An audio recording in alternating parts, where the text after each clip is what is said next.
西遊記に登場する女人国は皆さんご存知だと思いますが、世界には実際に男人国があることをご存知の方は少ないのではないでしょうか。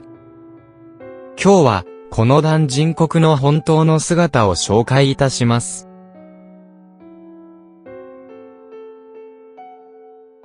ギリシャの海岸に位置するアトス島は国中の国と呼ばれ、フルネームはアトス自治修道士共和国として知られています。最も美しいハルキディキ半島に位置し、ギリシャで唯一、神への祈りと崇拝に完全に捧げられている場所である。だから、聖なる山と呼ばれるのです。1054年以来の正教会の精神的な中心地であるアトス山は、ビザンチン時代から自治法を享受してきました。アトス山及びアトス自治修道士共和国の所在するアトス半島は海からの交通手段しかない全長約 45km の細長い岬となっており、幅 5km のその沿岸は断崖絶壁となっている。ここはエーゲ海に臨む丘外と険しい山と深い森に囲まれており、他の地域とは隔絶された秘境となっている。現在、島内には2000人以上の修道士がいる。20の大きな修道院があり、丘の上に沿って、大小様々な様式の修道院が立っている。アトス山には1000年以上前から、正教会の修道士や忍者が住んでおり、正教会の精神的な中心地である、この山には女性、猿人、子供は入ることができなかった。アトス山の居住は、18歳を過ぎた男性の正教徒のみが許可される。現在の人口は約2250人である。1988年にはユネスコによって世界遺産に登録された。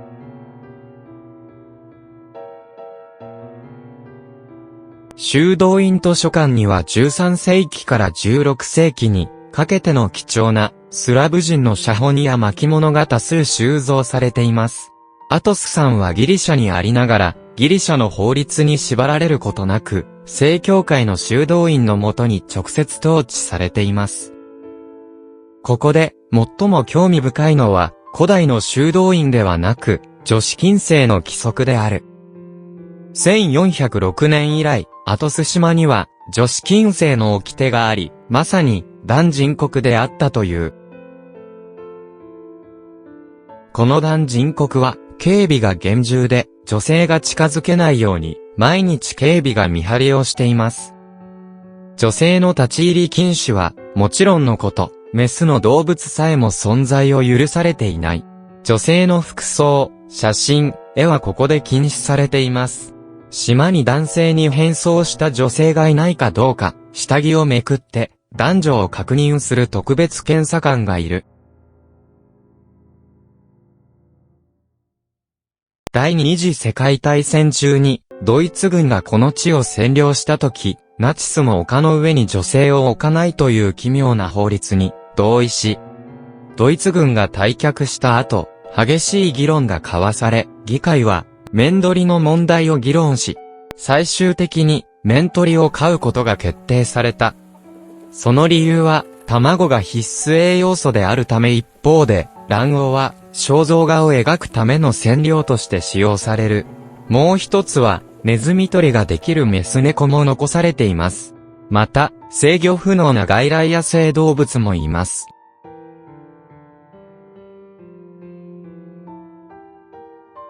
アトスへの訪問者は、様々なプロセスを経る必要がある。まず、ギリシャ外務省のチェックを受けなければならない。訪問者は、非常に多くので、青山管理局は、ギリシャ人以外の外国人訪問者男性を1日10人までに制限しなければならず、入国ビザを申請するには18歳でなければならない。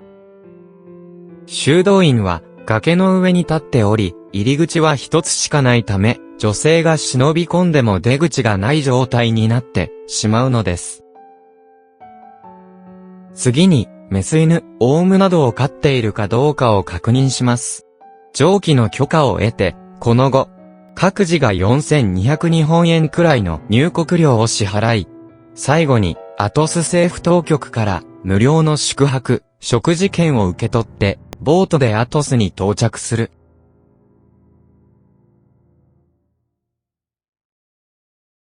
アトスは修道院の直轄地であるため、世界に残された唯一の真の修道院政治地域である。これらの修道士は生まれてから一度も女性を見たことがなく、中途半端で入ってきた人は一人もいない。彼らの生活では、食べ物は手作り、テレビもラジオも電話も新聞も楽器もなく、歌うこともタバコを吸うことも禁止されている。ベジタリアンの食事は、1日3回、新鮮な水や果実酒をたっぷりと。彼らは住民を禁欲的な生活に導いている。唯一の車は移動のためのものでしかない。ある修道士が、私たちはここで悩むことなく暮らしているし、世界の誰よりも長生きしていると言いました。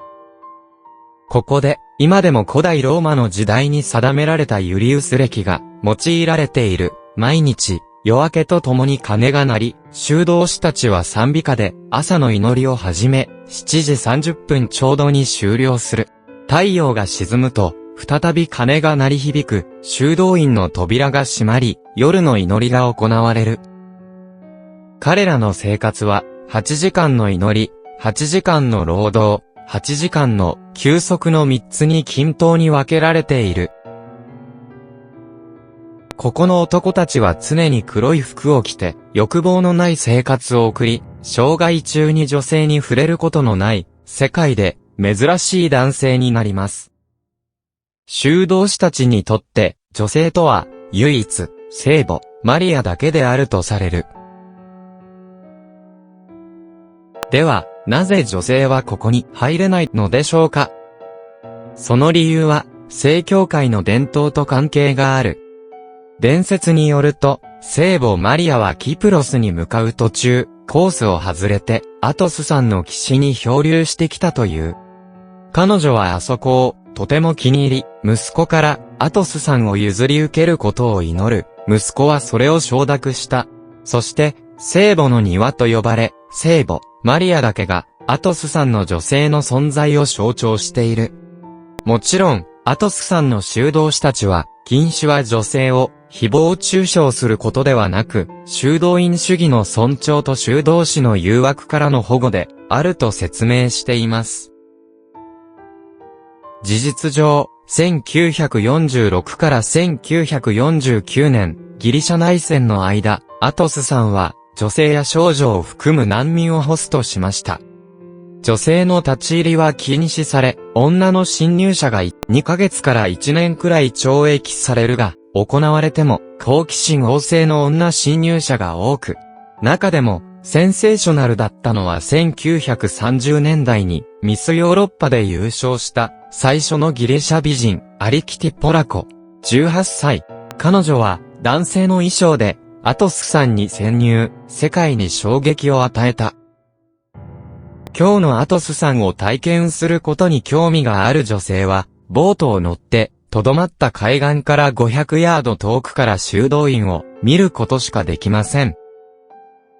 アトスは人類史上の古代遺跡であり、地球上における男性の最後の隠れ家である。ある修道士は、ここに住む価値がある、とても静かで落ち着きます。トラブルがない、何も心配する必要がない、孤立の中暮らしても、より長生きと引き換えますと言った。もし、あなただったら、この国で暮らしたいと思いますか？最後までご覧をいただき、誠にありがとうございました。また、次の動画で会いましょう。